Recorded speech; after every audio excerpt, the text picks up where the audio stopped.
It's time for this week's episode of Brandon Sports Talk, featuring in-depth interviews from those who are trending in the world of athletics. And now, here's the host of Brandon Sports Talk, Brandon Pate.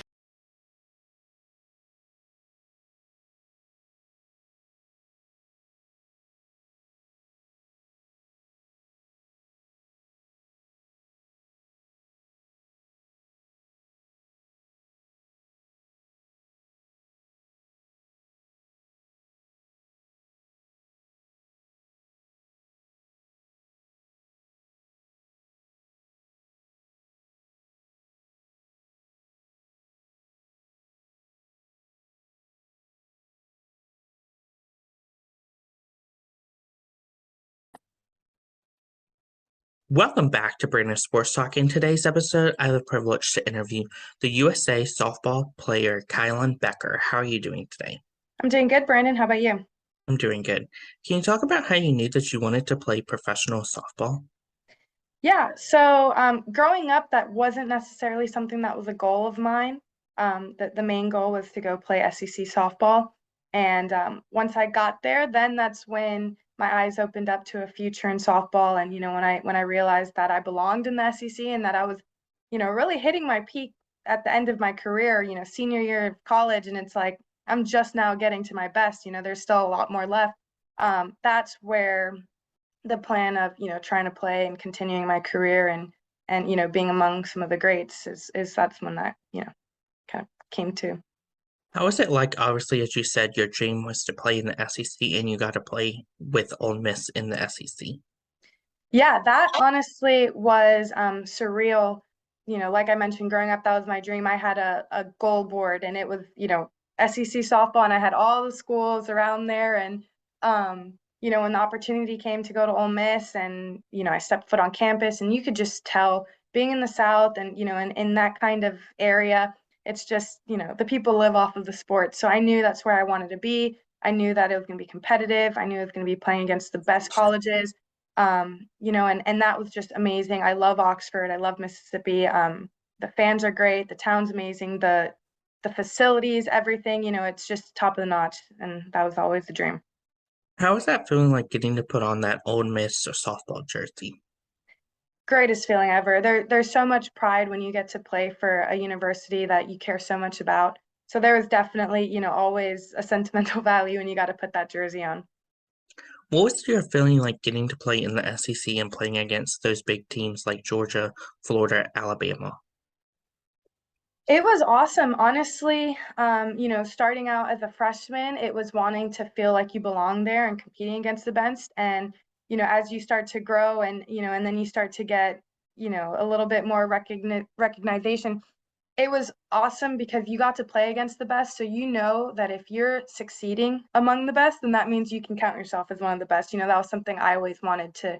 I couldn't say that I was you know, uh, worthy of some of these accolades if it wasn't for the fact that I was performing against people that I thought were absolutely incredible. I mean, some of those pitchers and teams that we would face are just so great that because I got to play against them, now I know, like, okay, you know what? Maybe I am kind of good, right? Maybe I could give myself a little bit of credit. The hard work paid off. What were some of your accomplishments at Ole Miss? So at Ole Miss, I was a two-time first team SEC and first team All-American. And then a couple years I got the All-American academic team. So, both the student and an athlete. Of course, playing in the SEC, how has that helped you in your professional career, getting you prepared for the professionals, whether it's interacting with your fans and even on the professional softball side? So playing in the SEC definitely prepared me for professional softball just because a lot of the girls that I was facing in pros were girls that I had already played with in college. Some might have been a little bit older than me, but still, kind of either from the SEC or some of those Power Five schools where we got to face them often. And so definitely, battle tested me, that's for sure. And the same thing with when your teammates are great and you get to scrimmage your teammates and, get live at bats off of your own pitchers just on an everyday basis, it really prepares you. So when you're, training with the best and competing against the best, it helps you for that. How is it like obviously leaving Ole Miss to go to Miami Stingrays and play professionally? So Miami Stingers was actually my travel team. The professional team I went with was my rookie year was with the Scrapyard Dogs, and it was really really great. It's a fun experience going from like a structured college format to pros where it's now your responsibility to take care of your performance. It's nobody's making you go and hit. Nobody's making you go work out and do all these things. It's just known that, if this is going to be my profession, I need to handle business. So if I want to go to sleep late at night, I can. Is that going to be well for my performance? No. So it was interesting getting all of that freedom and learning, with freedom also comes a lot of responsibility, and now it's on me. My coach isn't checking in on me. I've got to do it for myself. And so that was a cool experience, and that's like the main difference. Of course, what was your feeling like the first time you got to wear that professional jersey? Oh, it was surreal. For me personally, the first time I ever got my last name on my jersey was in professional and with USA. So it's definitely one of those where it's almost like a mama I made it type thing. Like now my name's on the back, there's little girls out there that, are recognizing me and it's that's just an awesome feeling.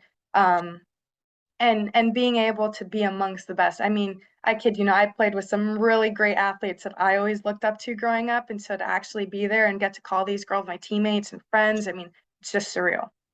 How is it like obviously getting to play with Team USA and getting that first shot with Team USA? Playing with Team USA was an incredible, incredible opportunity. I got to play with them my junior year of college, and I really, really believe that's the reason I was able to have a breakout senior year. I just learned so much from those coaches, those players, because when you start to get to that high level, it's no longer real. I mean, obviously everybody's talented physically, but I just learned how to separate the mental side of things. Like I learned that what I was lacking in my game was just being a little bit more confident and having a better mindset. And that's something that I learned from those girls. Because, like I said, when you're at that level, everybody's got a good swing, but it's who's got the right head on their swing, right? If they have the right mentality, now their skills are going to really come forward. What was that feeling like when you got that moment, like you said, Mama, I made it, and you had your name on your jersey for Team USA?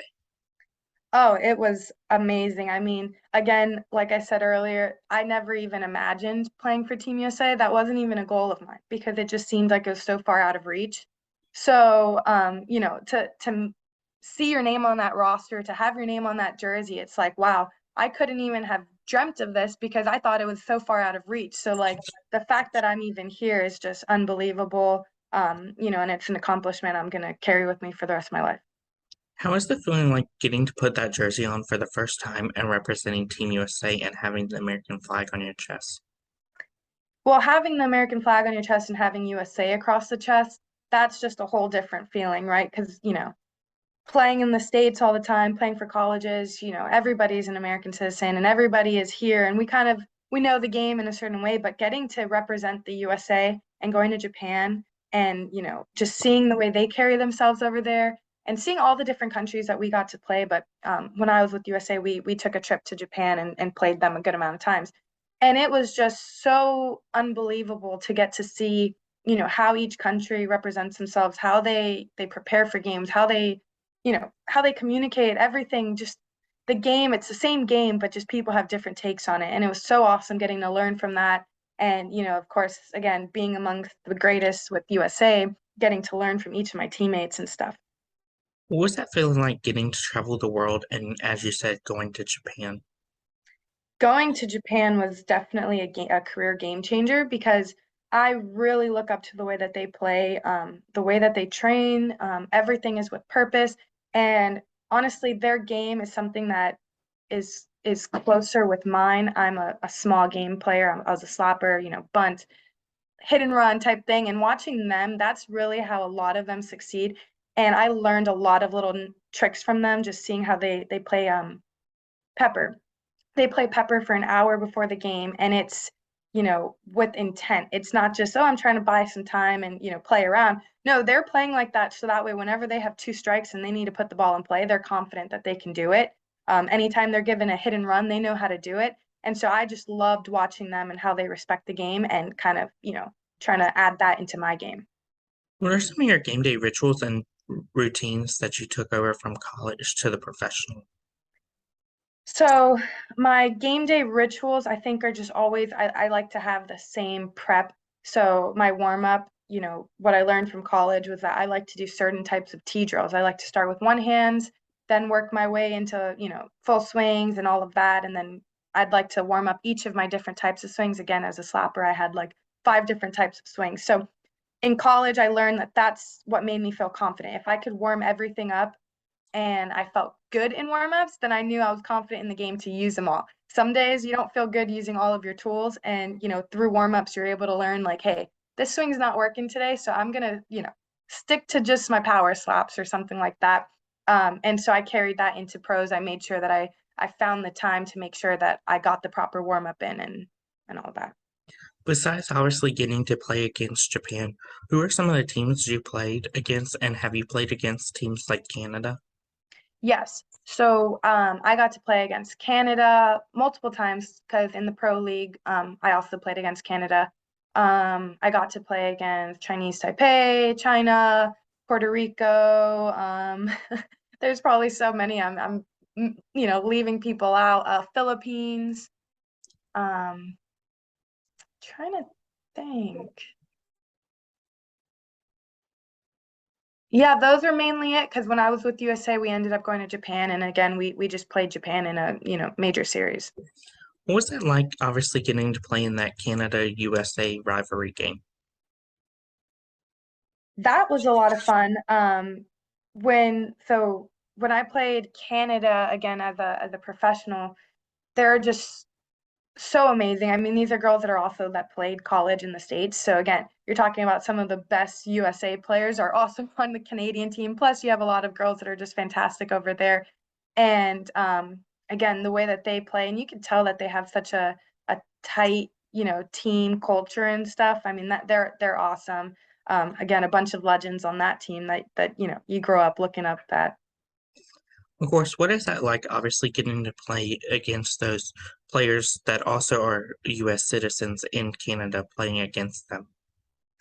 That was awesome because with that, it's just again girls that you grew up watching on TV that you really like, looked up to and wanted to be like and try and emulate their game, and then all of a sudden you get to actually play them and they're representing their country even though they got to play here in the States where maybe I would not have known who they were because sometimes young girls aren't following Canada softball here in the States, but I am following college softball. So to see a lot of those girls that, I recognize from here playing college softball over there, that was, really incredible. And again, another opportunity to play against people that I, saw on TV, people that I tried to emulate the game from. What are some of your favorite memories and moments playing Team USA?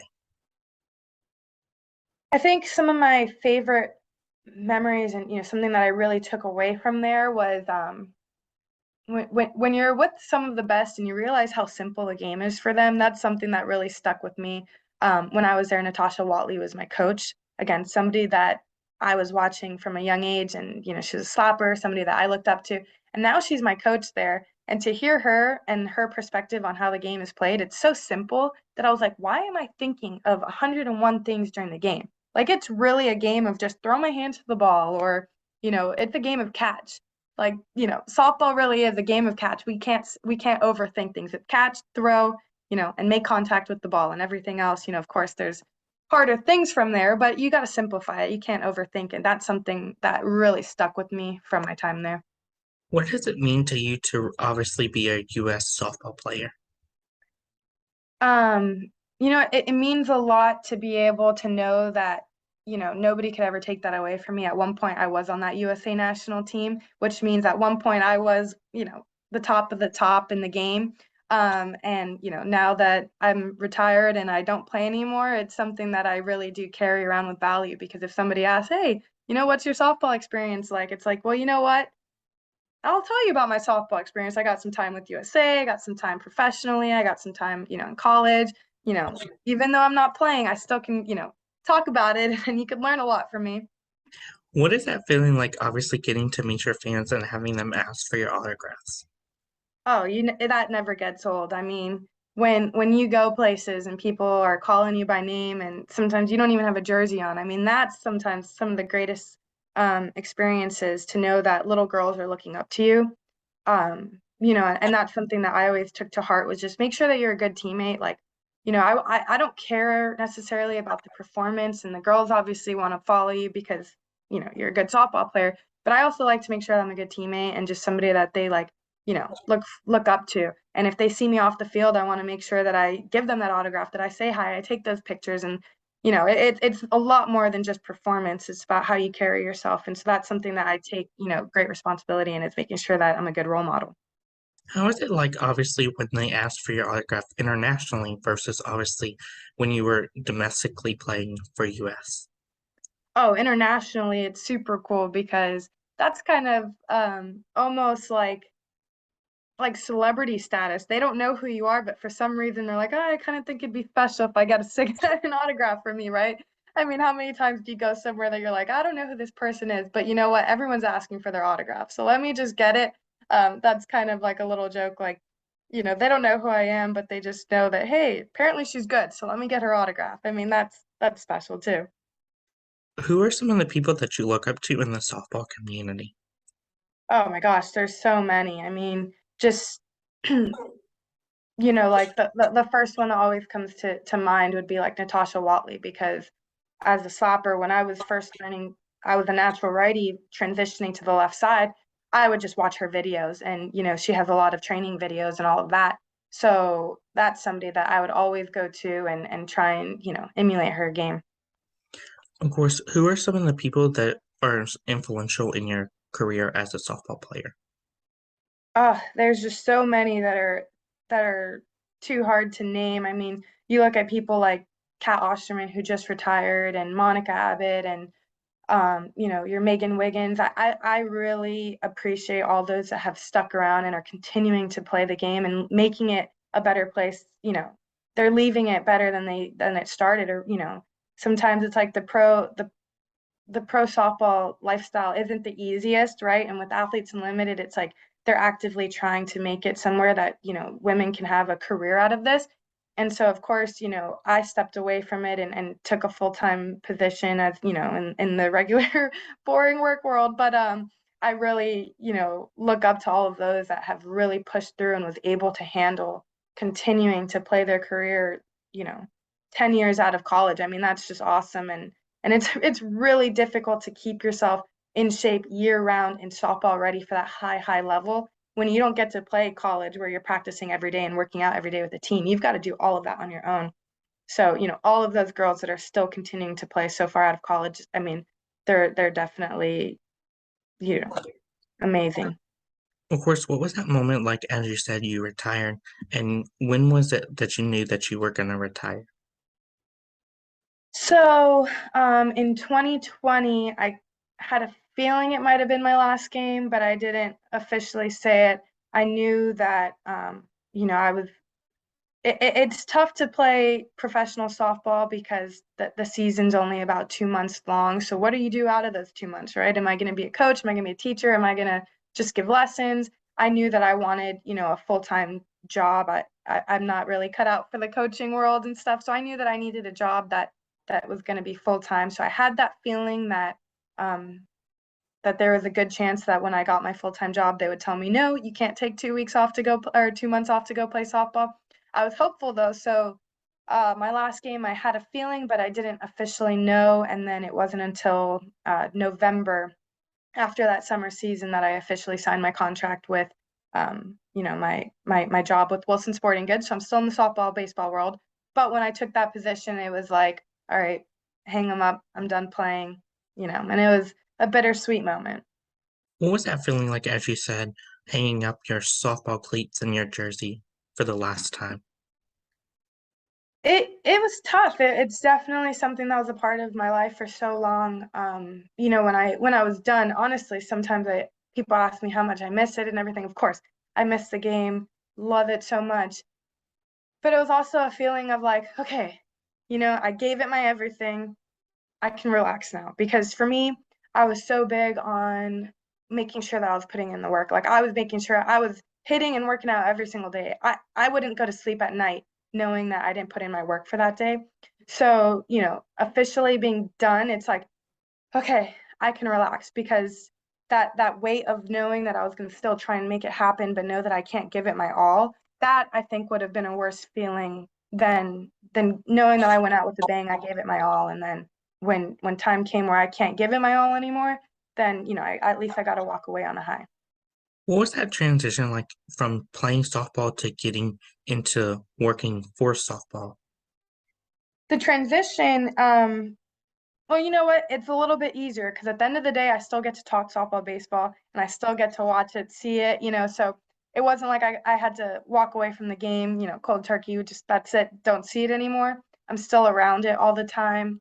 Um, you know, what one of the hardest things is motivating yourself to still get out there and be active, right? Like I want to go work out, but it's like, you know what? I could be lazy today. I don't have a game or anything, so that's one thing I miss. I miss having that little bit of accountability, those teammates that are like, no, you better show up to work out, What advice would you give those college athletes that are looking to play college softball? The advice I have is just to, work hard, leave nothing behind. I mean, one thing that I always valued was if, everybody, there's so many players out there, especially if you're in high school and you're trying to go to college. There are so many softball players out there. You need to separate yourself. Every softball player is making 100 swings a day. So why not make 200 swings a day, right? Majority are also training and working out to get stronger. So you got to be doing that. And why not add a couple more reps? If the competition is doing 10, you got to do 12. That was kind of always my mentality, was always just making sure I one-upped and you know what, at the end of the day, that sometimes pays off, because then when you go to college and you're still one-upping your teammates at that higher level, that's how you're going to find yourself in the professional level and in the, international level. What advice would you give those college players that are looking to play professionally and even internationally? Yes. So once you're at that college level, um, you know, 9 out of 10 times you're already at a very, very high level. Your skills are amazing. Obviously that's the reason you're there. That's where you got to flip the switch. It's no longer just about your skills. It's also about your work ethic and your mentality. You got to be confident, right? Because we all know as softball players, if you don't have that confidence, you're leaving some stuff behind. So you got to then make that switch of, I've got to be confident in my skills. I got to go up to the plate, or on the field, and just know that I'm good and I need to trust it, because that's the only way you're going to go from that college level to the professional and international level. Of course, what advice would you give those people that are playing international and nationally that are looking to obviously continue to play and one day retire? My advice for those already at that high level and, maybe looking to retire soon is, live it up, enjoy every single moment, enjoy being with your teammates, enjoy those workouts, right? Because like I said, when you're waking up for 6 a.m. workouts and conditioning tests, sometimes you're there and you're hating it. You're like, oh, I can't wait for this to be over. But then one day it is over and you're like, man, you know what? I really wish I had a teammate to force me to get out there and challenge myself. Like I miss that competition.